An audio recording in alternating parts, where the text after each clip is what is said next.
Booker इनाम याफ्ता कन्नड़ा अदीबा बानो मुश्ताक को मैसूर दशहरा महोत्सव की इफ्तिताही तकरीब के लिए 22 सितंबर को मदऊ किया गया है और इससे कर्नाटक में सियासी हलचल मची हुई है।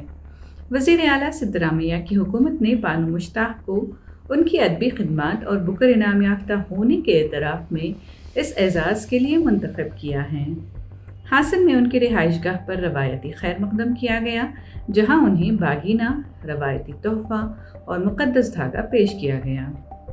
बानो मुश्ताक ने इस एजाज़ पर खुशी का इजहार करते हुए कहा कि वो इस त्यौहार को कर्नाटक का नाडा हब्बा यानी रियासती त्यौहार समझती हैं और बचपन से दशहरा की तकरीबात में शरीक होने की खूबसूरत यादें रखती हैं।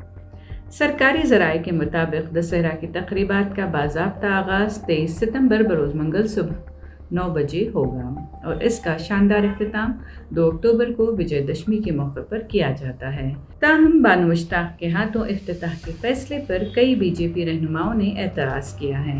उनका कहना है कि बानो मुश्ताक का देवी की पूजा में शरीक होना उनके मुस्लिम अक़ीदे के खिलाफ है।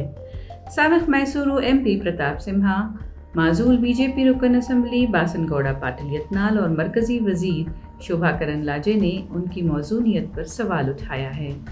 बाज़ ने ये मुतालबा भी किया कि वो या तो देवी चामुंडेश्वरी पर अपने अक़ीदे का इजहार करें या मजहबी हिस्से में शिरकत ना करें।